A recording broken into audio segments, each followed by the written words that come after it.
بسم اللہ الرحمن الرحیم۔ میرے محترم ناظرین کرام، السلام علیکم۔ اللہ آپ کو اور آپ کی دھرتی کو خوش اور خوشحال رکھے۔ میری آج کی گفتگو کا موضوع سرکاری ملازمین کی مراعات میں کمی ہے جی۔ میں گزارش کروں کہ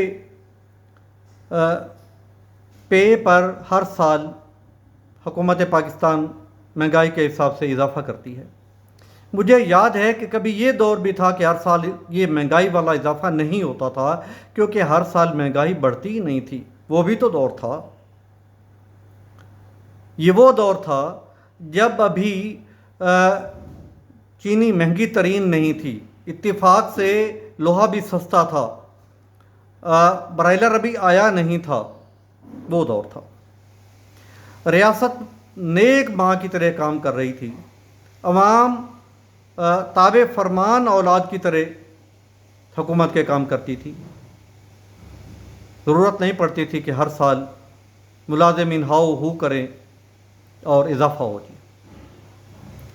آتے ہیں اضافے کی طرف۔ گورنمنٹ آف پاکستان نے اللہ سے خوش رکھے کہ 35-40% مہنگائی کے جواب میں اس بجٹ میں سرکاری ملازمین کی پے میں 17% اضافہ کیا جی۔ اللہ خوش رکھے۔ اور اس پر مستضاد یہ کہ حکومت پنجاب نے، جو سب سے بڑا صوبہ ہے، جسے بڑا بھائی کہتے ہیں، ہماری ریاست، ہماری ماں پنجاب نے اس 17 کی بجائے 5% اضافہ رکھا۔ 5% حد ہے، سوچنے پر بھی حد ہے، سوچ پر بھی افسوس ہے۔ پھر ملازمین کو سڑکوں پہ آنا پڑا، نہیں ہونا چاہیے تھا۔ 17% ہو گیا۔ میں ان لوگوں کو جنہوں نے اس پہ حصہ لیا، اساتذہ ملازمین، جنہوں نے قانون کی پاسداری کرتے ہوئے اپنی آواز اٹھائی، اور وہ لوگ جو درمیان میں آئے اور حکومت کے حکام جو ہیں انہوں نے اس کو قبول کیا، میں سب کو سلام پیش کرتا ہوں۔ لیکن یہ ضرورت پڑی کیوں؟ اور مجھے یاد ہے کہ تاریخ میں 1-2 بار پہلے بھی ایسا ہوا کہ باقی صوبوں کی مراعات کچھ اور تھیں اور پنجاب کی مراعات کچھ اور تھیں۔ یہ انداز حکومت صرف پنجاب کا کیوں ہے؟ میں اس علم کے ماہرین سے گزارش کروں گا کہ وہ اس پہ گفتگو کریں۔ میں ادنیٰ ملازم، میرے پر جلتے ہیں۔ اب کیا ہوا ہے؟ اب حکومت پاکستان نے، جس کے وزیروں کی تعداد گنی نہیں جاتی، جس کے سفیروں مشیروں کی مراعات حساب سے باہر ہیں، جن کے دورے ختم نہیں ہوتے، اتنے دورے پڑتے ہیں، اس حکومت پاکستان نے ملازمین کی براعات درمیان میں کم کرنے کا فیصلہ کیا ہے۔ نہ کریں ایسا، میری پیاری ماں، میری دھرتی پاکستان، اپنے سمجھائیں ان کارندوں کو۔ ایک ملازم سرکاری جاب اس لیے کرتا ہے کہ یہاں یہ مراعات ہے۔ وہ اپنی کوئی پروڈکٹ لے آتا، کوئی ملازمت کر لیتا، کھیتی باڑی کر لیتا، کوئی پرائیویٹ جاب کر لیتا، باہر چلا جاتا، کوئی مزدوری جھاڑو دے کے پیسے کماتا، لیکن اس نے سوچا کہ میری دھرتی ماں جو ہے مجھے یہ مراعات دے رہی ہے تو مجھے اس کی خدمت کرنی چاہیے۔ وہ خدمت پر آ گیا، یہ دیکھتے ہوئے، یہ کیلکولیٹ کرتے ہوئے کہ 60 سال کے بعد مجھے کیا ملے گا۔ اب آپ کہتے ہیں نہیں، ایسا نہیں، لا دینا لمن لا ہدیٰ لہ، اس وقت نہیں۔ اگر آپ چاہتے ہیں کہ یہ زیادہ ہیں، ایکسٹرا آرڈینری ہیں، تو آئندہ کے لیے قانون پاس کر لیں تاکہ آنے والے یہ مراعات دیکھ کر، سمجھ کر، کیلکولیٹ کر تب نوکری پر آ جائیں۔ میری گزارش ہے۔ تبدیلی لائی جا رہی ہے پینشن اور گریجویٹی پر۔ میرے بہت سے ملازم بھائی پینشن اور گریجویٹی کی تفصیل نہیں جانتے، اور میرے دوست احباب بھی بتا رہے تھے، یونین کے عہدیداران بھی اس پہ بات کر رہے تھے، لیکن میں نے ان کو کمپریہنسو نہیں پایا، تو میں نے کہا چلو میں بھی اس میں حصہ ڈالوں۔ پینشن وہ رقم ہے جو آپ آخری سال بیسک لے رہے ہوتے ہیں، اس کا 70% اگر کر لیں، یعنی اگر 60,000 روپیہ آپ لے رہے ہیں آخری بیسک، تو اس کا 70% یعنی 42,000 روپے پینشن ایبل اماؤنٹ بنتی ہے، اسے جی پی گراس پینشن کہتے ہیں۔ اگر آپ کی بیسک 60,000 ہے تو 70% 42,000 بن گیا۔ 42,000 کے پھر 2 حصے کیے جاتے ہیں، 65% اور 35%۔ یہ اوپر والے 70 پر بھی ایک فارمولہ لگتا ہے کہ آپ کی بیسک کتنی ہے، سال کتنے ہیں، ملٹیپلائی بائی 7 اور 300، وہ اتنا بنتا ہے۔ تو 42,000 پہ فارمولہ لگتا ہے، 65% آپ کو ہر مہینے ملتا ہے اور 35% آپ کو ایک دم مل جاتا ہے۔ وہ کتنا ملتا ہے؟ 35 اگر آپ نے 60 سال کی عمر تک جاب کر لی ہے تو 72 سال تک آپ کے 12 سال رہتے ہیں، 12 سال کا ملتا ہے۔ اگر آپ 55 پر ریٹائر ہو گئے ہیں تو پھر 17 سال کا ملے گا۔ اگر آپ 50 پر ریٹائر ہو گئے ہیں تو پھر آپ کو 22 سال کا یہ حصہ ملے گا۔ اس لیے 25 سال کے بعد جلدی ریٹائر ہونے والے لوگ زیادہ پیسہ لے کے ریٹائر ہوتے ہیں۔ گورنمنٹ کو اب سمجھ آ گئی اس بات کی، گورنمنٹ نے پابندی لگا دی ہے کہ 55 سے پہلے ریٹائر نہیں ہونا، اور اب کہہ رہے ہیں کہ اگر پہلے ریٹائر ہوئے تو 3% کٹوتی کر لی جائے گی۔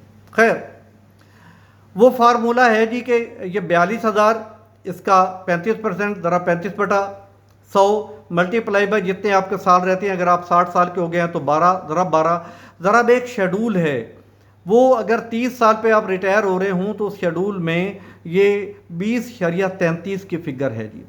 بیشتر ہمارے لوگ چونکہ 60 سال پہ ریٹائر ہو رہے ہوتے ہیں، 30 سال جاب کر کے ریٹائر ہو رہے، 30 سے اوپر کا کوئی فائدہ نہیں، ریٹائر ہو جایا کریں۔ تو یہ بن جائے گا 42,000 ذرا 45 ذرا 35/100 ذرا 12 ذرا 20.33، تو یہ کوئی 36 لاکھ روپے بنے گا۔ حکومت پاکستان اب کیا کرنے جا رہی ہے کہ آپ کی آخری بیسک پر یہ کیلکولیشن نہیں ہوگی، بلکہ آخری 3 سال کی بیسک کی ایوریج لے کر یہ ساری کیلکولیشن ہوگی۔ میں نے سکیلز میں بیٹھ کے دیکھا ہے غور سے، 10 سے 20% کی کمی ہو سکتی ہے، 10 سے 20% کی۔ 42 کا 10% سمجھ لیں، منتھلی جو آپ کو 35-40 ہزار میں اس کا 10 سے 20% سمجھ لیں، اور اس 36 لاکھ کا 20 سے 35 60 ہزار والے کے لیے۔ اس کے علاوہ لیو انکیشمنٹ ہے جی۔ لیو انکیشمنٹ وہ رقم ہے جو آپ اپنی ارن لیو، استحقاقیہ چھٹی بچا کے رکھتے ہیں۔ وہ علامہ اقبال نے تو بچا کے نہ رکھ، اب آئے گا کہ تو بچا کے نہ رکھ۔ یہ ٹیچر کی سالانہ 12 چھٹیاں جمع ہوتی ہیں، اور زندگی بھر اگر وہ چھٹی نہ لے، 30 سال چھٹی نہ لے، تب یہ 1 سال کی چھٹی بنتی ہے، اور پھر 1 سال کی موجودہ سال کی جو بیسک ہے اس پر کیلکولیٹ ہو کے ملتی ہے۔ اور باقی محکمہ تعلیم کے افسران اور باقی افسران کی یہ چھٹیاں 48 ہوتی ہیں، وہ 8 سال بھی جاب کریں تو ان کی 1 سال چھٹی بن جاتی ہے جی۔ میری حکومت پاکستان سے اور باقی حکومتوں سے گزارش ہے، دست بستہ مؤدبانہ گزارش ہے، ایسا نہ کریں۔ ایک تجویز دیتا ہوں، آپ یہ کٹوتی والی رقم بھی بچا پائیں گے اور آپ کے اداروں میں زیادہ ملازمین حاضر رہیں گے، کارکردگی بھی بہتر ہوگی۔ بھلا کیا آپ افسروں اور ٹیچرز کی ارن لیو کی تعداد یکساں کر دیں، یعنی 12 چھٹیاں سالانہ، افسروں کی بھی اتنی کر دیں۔ فائدہ کیا ہوگا؟ کم باہر جائیں گے، کم ٹور باہر کریں گے، تھوڑا ٹائم گزاریں گے ہنی مون پر، کیونکہ ان کی جیب میں تو پیسے ہوتے ہیں۔ یوں آپ کے ملازمین، آپ کے افسران زیادہ دیر سیٹ پر بیٹھ کے بہتر کارکردگی دکھا سکیں گے، اور چھٹی بھی اتنی ہی اویل کر پائیں گے جتنی آپ کٹوتی کے بعد چاہ رہے ہیں پیسے۔ ٹیچر کی چھٹی پر یہ قدغن نہ لگائیں، ٹیچر بیچارہ کیا کماتا ہے۔ ٹیچر پر ٹیکس بھی ہے، سارے ملازمین پر ٹیکس ہے، اور یہ ٹیکس 19ویں 20ویں گریڈ میں کوئی 1.5 پے کے برابر بن جاتا ہے۔ آپ ٹیچر کی سال کی خدمات کے بدلے میں اسے 10 ساڑھے 10 پے دیں یہ بڑا ٹیچر گرمی کی چھٹیوں میں بھی 50% ٹیچر 50% چھٹیاں اویل نہیں کر پاتے ہیں، اور یہ ٹیچر کی ڈیمانڈ ہے گرمی کی چھٹیاں کر دیں؟ ہرگز نہیں۔ اس دوران الیکشن ڈیوٹی ہے، آٹا تقسیم ہو رہا ہے، ڈینگی ایکٹیویٹیز ہیں، سیلاب آ گیا ہے، ڈیوٹیاں، ڈیوٹی ہی ڈیوٹی ہے۔ مہربانی کریں باقی محکموں کی طرح محکمہ تعلیم کو بھی برابر کی، بہت سارے محکمے ایسے ہیں جہاں اپنے قریبی رشتہ داروں کی طرح نواز رکھا ہے، کہیں ایگزیکٹو الاؤنس ہے، کہیں سیکریٹریٹ الاؤنس ہے، کہیں XYZ الاؤنس ہے، الاؤنس ہی الاؤنس ہیں۔ محکمہ استاد پہ پابندی ہے۔ پھر آپ نے صوبوں میں اور وفاق اور صوبوں میں الاؤنسز کا فرق ڈال رکھا ہے۔ وفاقی حکومت کا اسلام آباد کو چھوڑ دیں، باقی شہروں کا کمپیریزن کرتے ہیں۔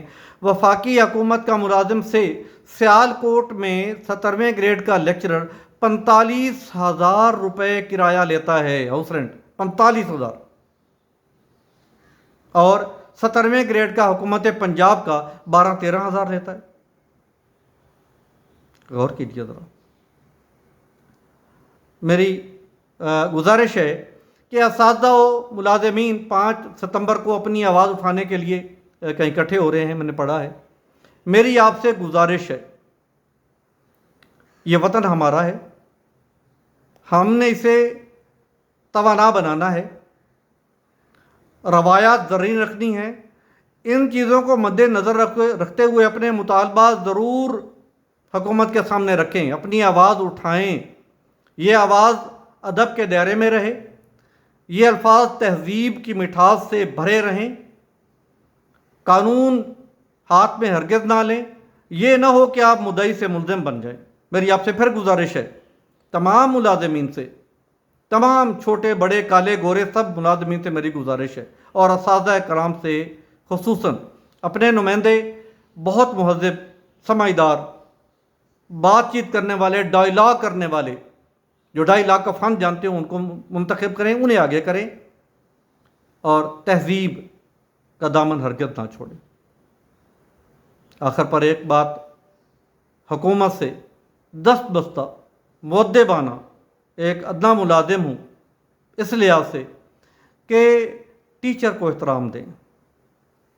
آپ نے 3 گنا پے دے رکھی ہیں بہت محکموں میں، ایسے محکموں کو بھی گاڑیاں دے رکھی ہیں جنہیں زندگی بھر فیلڈ میں نہیں جانا، اور ان کے دفتر کے ساتھ والی کالونی میں ان کے دفاتر ہیں، ان کو بھی گاڑیاں ہیں۔ ہم نہیں گاڑی نہیں مانگتے، ٹیچر نہیں گاڑی، کو گاڑی کا قرضہ دے دیں، کو گھر کا قرضہ دے دیں، موٹر سائیکل کا قرضہ دے دیں، سائیکل کا قرضہ دے دیں ٹیچر کو، نہ بیٹے عزت دیں۔ اور وہ عزت کیا ہے؟ انما بعثت معلما، میرے آقا صلی اللہ علیہ وسلم نے فرمایا اپنے رحمت لبوں سے کہ مجھے استاد بنا کے بھیجا گیا، معلم بنا کے بھیجا گیا۔ یہ استاد اس ذات کے پیشے سے منسلک ہیں۔ احترام میں ٹیچر پر لگایا گیا ٹیکس، انکم ٹیکس معاف کر دیں۔ ٹیچر کی عزت کی خاطر انما بعثت معلما کی عزت رکھتے ہوئے ٹیچر پر ٹیکس معاف کر دیں۔ ٹیچر باقی لوگوں کے ساتھ ماچس کی ڈبیا خریدتا ہے تو ٹیکس دیتا ہے، سبزی خریدتا ہے تو ٹیکس دیتا ہے، ٹیکس تو دیتا ہے۔ ٹیچر پر ٹیکس معاف کر دیں۔ میری حکومت سے، اس ریاست ماں کے با اختیار لوگوں سے، خوبصورت دفتروں میں خوبصورت پروٹوکول رکھنے والوں سے میری دست بستہ گزارش ہے، اللہ آپ کو سلامت رکھے، اس ملک کو خوشحال رکھے، آپ ٹیچر کا ٹیکس معاف کر دیں۔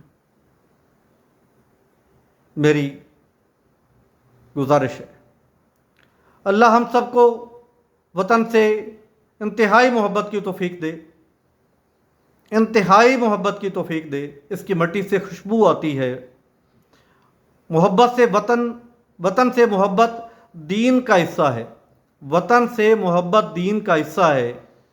ہمیں یہ محبت کرنے کی توفیق دے، اللہ ہم سب کا آمین اثر ہو۔ پاکستان زندہ باد، قائد اعظم پائندہ باد۔ اللہ حافظ۔